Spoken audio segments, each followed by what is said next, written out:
I'm here now with Chris Blaine, one of the Blaine Brothers. No David Blaine, I'm interested to hear. I've been instructed by my co-host Joe to ask you, are you related to David Blaine? We're not, no. No. No. I just thought I'd get that out of the way. So with your brother Ben, you made Nina Forever, Yep. a debut feature film. We'll talk about the film. How do you explain it to somebody who's not seen it before? What's it about? In short terms, it's about a dead girl who comes back to life every time her boyfriend has sex with his new girlfriend. It's an odd, weird film, but it's really like a heartfelt thing about what it means when you lose someone and what it means to try and help someone through that. The helping's really important to us.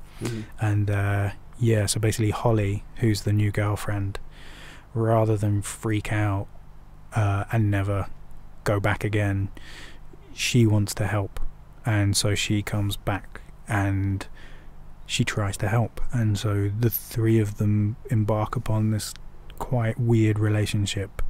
I mean, it's marketed as, well, I can't say the word it's marketed as, but we'll say messed up fairy tale. Yeah. What influenced that kind of decision to make it more, let's say, messed up?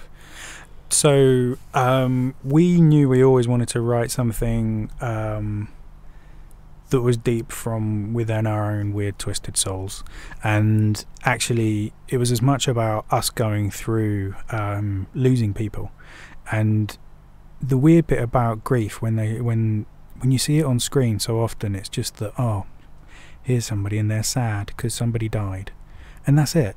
But you're like, well, actually, when you're going through the grieving process, you've got all these crazy emotions happening all at once. You know, you're kind of like, at one point, yeah, you're going to be desperately sad, but the next moment you're going to be laughing your ass off, because there's just a real black humor about everything. You just see funny in everything. And something that they don't talk about very much as well is that when you lose somebody, you're going to feel incredibly horny.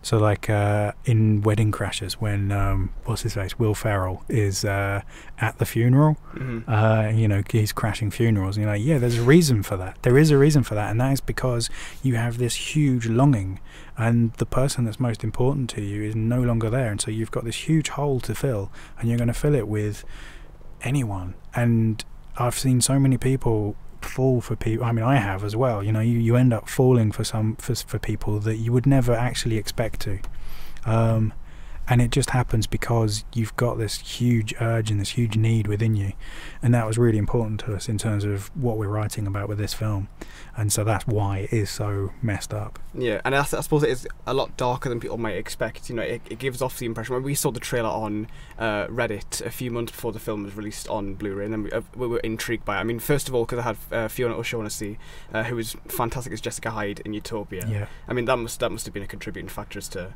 getting her on board, possibly. So her being in Utopia, or to be in Nina Forever.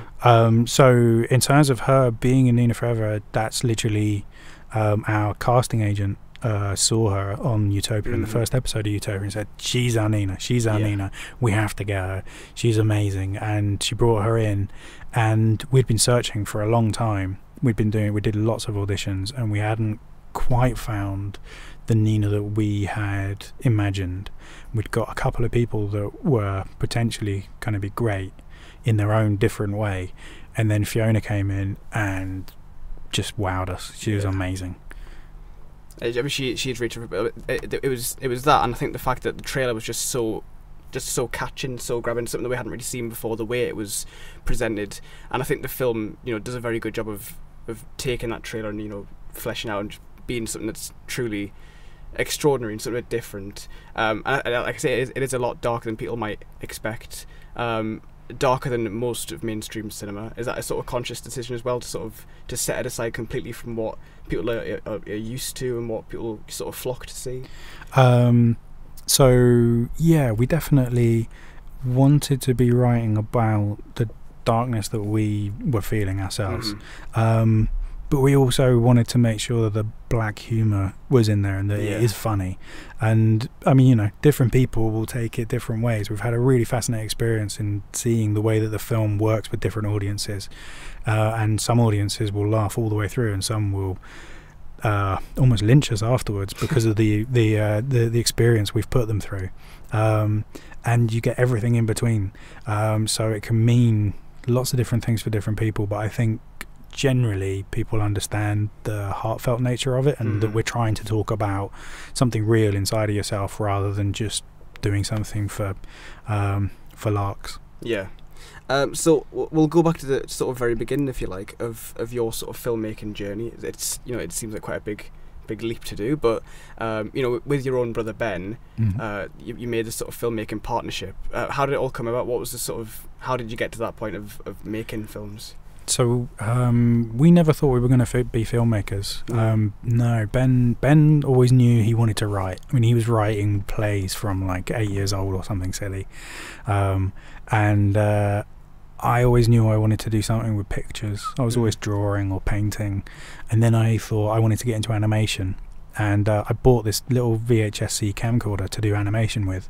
It could do 4 frames a second animation, and I thought, great, I'm gonna, you know, start my animation career here. Wallace and Gromit, here I come. And Ben had written this script with his mate Keith, which was basically a comedy version of the entirety of the Bible from Genesis to the end of the world. And he said, hey, do you want to make this over the summer with me and my mate Keith? And so we did, with a bunch of other friends running around the fields near where we lived, dressed up in sheets and silly beards, and it was quite fun. And we got to school, we'd finished doing the edit over the summer, and the school banned it because it was supposedly blasphemous. And that was great for us, because it meant that there was this black market, and suddenly everybody at school really wanted to buy a copy in a way that they hadn't before. So we actually made money out of it, and we thought, well, this is easy. And we really enjoyed the process of it, and started making short films, and then lost a lot of money. Because shorts, you don't tend to make much back. But we were caught by the bug, and we just wanted to keep making, and we have ever since for years and years. We've just been out of the masterclass that you very kindly gave.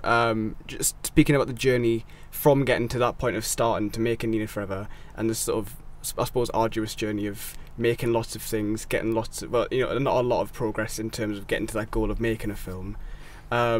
What was the feeling like when you did, you know, finally get this film made? What was the process of actually getting to that point where you were actually going to get to make this feature film? Yeah, the process that we went through was one where we thought we'd done everything just about right in terms of building, like, through the industry steps that they take you on in terms of going through the schemes that you can. And we ended up doing a thing on a scheme called Cinema Extreme that was around at that time, which was like the most money that you could get to make a short film with, and Andrew Arnold had made Wasp the year before and had just won an Oscar with it. And so we're on this scheme, and we're like, great, this is all going to happen for us. And we're in this thing called Screen International Stars of Tomorrow, and we get on this scheme called Guiding Lights, and it's like, you guys, it's going to be you anytime now. And that was 10 years ago, and it never quite happened. And we were trying to fit ourselves into a box, and trying to fit ourselves into what we imagined the industry wanted from us. And we'd sort of started writing stuff that wasn't actually really what we felt really expressed who we were and what kind of stories we wanted to be telling. And Nina came along at a point where we had basically witnessed, by working on lots of other projects as well, and gotten very used to the idea that everything gets shaped and smoothed down into something that fits a box. And with Nina, we just wrote something that made us cackle, and we really enjoyed doing, because we were just writing whatever the hell we wanted without thinking about fitting any box, without thinking about needing to appeal to anybody in the industry. We honestly thought that everybody would hate this film and that no one would ever want us to make it. And we just thought we were going to go off and shoot it with DSLRs on our own, just the two of us with 3 actors in a room. And in the end, the lovely thing about it was that because we've written a script that is totally something that we wanted to do and that we don't care what anybody thinks about, suddenly attracts people like Fiona, like David Troughton on board, who just really dug what they wrote, what they read. And I don't think we'd have ever done that if we hadn't got to the point where we were like, oh, sod it, we're just going to do whatever the hell we want. Yeah, it's kind of an energy we wanted me keeping all the way through our career, you know, that sense of we're going to do whatever it is that we're going to do. It's like that thing of like looking at all you guys today in terms of making stuff and the titles that we give each other, you know, like, oh, I'm a writer, I'm a director, but essentially we're all filmmakers. Yeah. And filmmakers make films, that's it. You know, it's like, as long as you're making a film, you can call yourself a filmmaker. And we just really enjoy making films, so we kind of keep making them. I did find the idea of just writing something to amuse yourself and it became your biggest success. It just seems like a good sort of method to work with. Just make what make. I mean, it's what a lot of filmmakers say. Is like make what makes you happy, and then just sort of if anybody else likes it, that's kind of a bit of a bonus. Yeah, absolutely. And there's kind of, you know, within the industry they always say, what's your passion project? What's your passion project? What's the one film that you want to make? And you always sit there and go, well, I want to make loads of films. And you know, the way that you talk outside of these kind of meetings is everything's about, well, you need to fit a genre and you need to fit, you know, it needs to fit in the 3-act structure and it needs to be 90 pages long and all of this sort of stuff, where you're going more and more little boxes that you need to tick, and yet you're asking for the passion film. You are actually asking for the film that surpasses the box ticking thing. And those are the ones that actually, most of the time, you're going, audiences are going to actually really enjoy these ones because it is something that they've never seen before. Like I remember years ago watching Channel 4, 3 o'clock in the morning, and Delicatessen came on. Oh, yeah. Yeah, and I was like, what the hell is this? And that's probably been my favourite film ever since. Yeah. And yeah, that feeling of when you just get to see something you're like, I don't know what that is, but it really fits with your own rhythm, you know, as a person. And yeah, so that definitely helped inspire us in terms of where we want to go and what kind of films we want to make.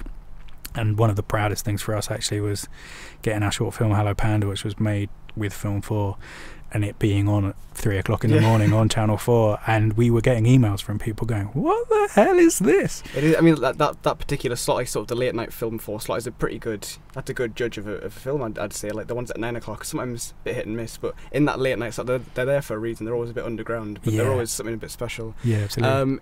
In this sort of not ticking boxes and stuff, you've made the manifesto, which I was quite curious about. It's very much that mantra of, you know, not sticking to the rules, completely avoiding the rules. Could you explain a little bit about the manifesto? So, I mean, manifestos are kind of a bit de rigueur in the industry in terms of, you know, like you've got Dogma and there's plenty of other ones, like Andrew Haigh, apparently, when he was making Weekend, he had a manifesto that he would only ever shoot from one position, and that was the right position to do, and then he'd move on and he'd never go back to that position in terms of putting that film together. And you watch it and you kind of go, yeah, it's true. And it almost like the way that he makes his films is by doing, you know, it feels like that's what he's doing. He's always thinking about moving the camera somewhere new, and the story is therefore progressing, which is really amazing. And so we were being a bit inspired by that and a bit inspired by Dogma, and thinking about all of the things that were restrictions in terms of the stuff where we're trying to get ourselves in the tick box space. And so all the things that film does to make itself feel safe, so the risks that you take, they try and take those out. And so first and foremost, that you're going, number one, they go, can we do it on, you know, can it be based on a book? Can it be based on a film, on a TV thing? Could it be a remake? Could it, all of these things are so that, there's already an IP, there's already an inbuilt audience for it. And so we're definitely not doing that. We're doing something original. The next thing is 3-act structure. You know, can it follow the 3-act structure so that you know that when you get to the down point and everything seems like it's lost, and then you know that that's just going to turn around and you succeed in the end. It's almost like you know when the end of the film is coming because you've got to the down point. And please, we don't want to do 3-act structure. It's never fit well with us. We've always much preferred writing in 5, and with Nina we were just like, well, we're just going to write whatever it feels right. And it ended up being 5, but it could have been 7, could have been whatever. And then the next thing is about casting, where a lot of the time in films you need to be trying to cast somebody that's known to an audience, and therefore supposedly they will attract people in. But it gets to ridiculous extremes, especially in the British film industry, where all you're doing is restricting the number of people you could put in a film to a very tiny amount, because there's not that many films that get made every year. And these people aren't box office successes, you know. They're not, it's not like you're going, oh, we've got the Tom Cruise, you know. Like if you're going like Tom Hardy, yeah, he's over in America, you know. He's like, that's where he's doing his films. He's Mad Max. He's not doing your 300,000, your 150 grand movie. Not often anyway. So you're kind of backing yourself into a corner with the idea of trying to attach cast. And actually the biggest thing that people love is when somebody fits the role perfectly. And so we were determined to make sure that everybody auditioned. So Fiona auditioned for Nina, and she fit the role perfectly, and Abby was a complete discovery in the audition process, and she fit the role perfectly and went on to win Most Promising Newcomer at the Biffers, which has really like sent her stratospheric. She's now in The Missing on BBC One, which is well worth checking out just for her. So we're really trying to make sure that, you know, casting, we were getting people who fit the roles, not people who you know, would be known. And then in terms of financing, one thing that they always say with finance is don't risk your own money. And you know, that's supposedly the smart thing, because you know, you don't know whether a film's going to succeed or not. You know, it should be the studios or the investors' money. You're like, well, aren't you just taking investors for a mug then? Because you're going, I personally am not sure whether this film's going to make any money, and I'm not going to risk anything other than my work. You're going to pay me for my work, and you might lose everything because of that. And you think, well, we wanted to make sure that we put our own money into it, and we always, you know, would like to do that, to be honest, if we can. At the moment we've got nothing, but you know, it's kind of that bit of if you're investing in your own thing, it just actually, it really did say as well to the people we were going to ask to invest into the film, here you go, we believe in this project strongly enough that we think we're going to make our own money back. Yeah, I think that really helped in terms of getting the thing off the ground. The process of making films with your brother, that is curious to me. I can't imagine many people would do that, and it's rare that you get two brothers who are, you know, unique in what they want to do. Obviously you didn't get there straight away, but when you both kind of realised you want to make films, do you have like any kind of problems? Is there on the sort of same creative page all the time? We've definitely got different ideas about stuff, and actually one of the really fun bits about the whole process is the way that what you're trying to do is bring out the best in each other. So I mean, something that happens a lot in the edit is Ben will find something in a shot and the shot looks wrong. It looks like you're going, no, but the DP won't like it, or the focus puller won't like it, or someone won't like it because there's something odd going on. And it's kind of the stuff that would normally be on the cutting room floor. And then I asked Ben, what is it that you like about this shot? Because to me it looks wrong. He goes, well, it's that bit over there. And you're like, oh, I'm not even seeing that. But if we do the edit this way and we put that shot before it and that shot after it, and then if we do the grade in this way, then suddenly I'm looking at the exact thing you're pointing out, and that is so much better than the ordinary standard, you know, well, let's just do mid-shot, close up to the wide for the next scene. And so sometimes it's that bit of that sheer, oh, you're being obtuse and weird and different and odd, and I really enjoy that, and how can we make that work for everyone, and how can I make that work for myself? And in exactly the same way it works, you know, both of us, we're trying to bring out the best in each other in the weird that we think of. And the big thing for us in terms of the way that we work is it's always about intention. So it's not about the words that you've put on the page or about the shot that you're just lining up. It's about what's the scene meant to mean, what's it meant to do, what's it meant to make the audience feel. And that means if you're just thinking in terms of that, it could be anything. And so when somebody comes to you with an idea, you're so much easier able to accept it, to say, yeah, cool, that sounds great, let's do that, because that's still doing what I would need this scene to do, but it's doing better than the idea that I'd thought of. And likewise, if they come to you with a stunning idea for something that doesn't actually fit what the scene needs to mean, it's a lot easier to be able to say, let's not do that, and here's the reason why, than just, well, I don't like it. You know, because you can get really loggerheads with people when you're just going, well, I like it, well, I don't like it. You know, well, that doesn't help anyone. What is it you're actually trying to do? And as soon as you start explaining what it is you're trying to do, then it really, really changes the process and brings everybody in, you know, because everybody can contribute and everybody can make a thing better. You know, it's like in some ways being the director, you feel a bit like a jack of all trades, because you've got to have like an idea of everything that everybody does, but at the same time you're never going to be as good as anybody because they're not doing it, you're not doing it every single day of your life in a way that these people are. And so when you get the chance to let them free, it's it's a lovely thing to watch. So this was just the first feature film, cost 150 grand, you said? Yeah. So I guess from here, now that you're in the sort of the feature film ladder, the only way must be up. So what kind of things are next? Well, possibly up. I mean, possibly you know, up. Yeah. The interesting bit is, so we try and write stuff. So we've got an idea that probably would cost like 35 million quid, which we're just finishing off a draft, second crossed, draft. You never know. Yeah, you never know. Which we're thinking that's, you know, some way down the line, and it will need development. It's good to plan ahead. Yeah. And then so we've got something which we think would hopefully be the next one off the ground, and that's bigger budget than Nina by quite a way, but at the same time it's still, you know, on the low end for features.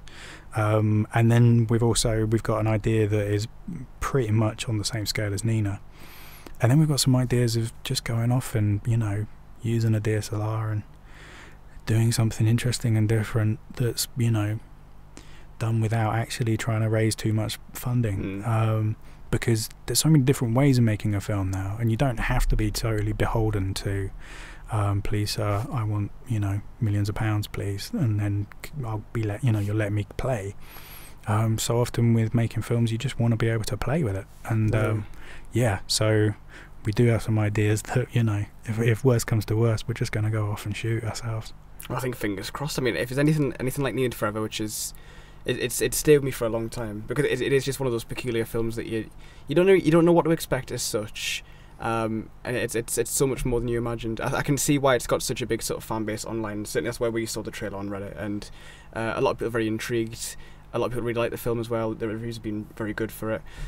So long may it continue. I'm hopeful, and hopefully you can be #1 on Google for Blaine Brothers. I found that quite funny. What's #1? So #1, if you search Blaine Brothers on Google, you'll get some guys who they do haulage and articulated lorries out in Minnesota, in America, and then second is us. But you have got the URL blaineBrothers.co.uk. They've got .com. That's fine. Yeah, there's no problems there. I'm going to go and knock at the door like, come on, I want this URL back. Well, thank you, Chris. I hope to see more great stuff in the future. Thank you for coming into the university today, and thank you for joining us on the show. Thank you. Much appreciated. Thanks, man.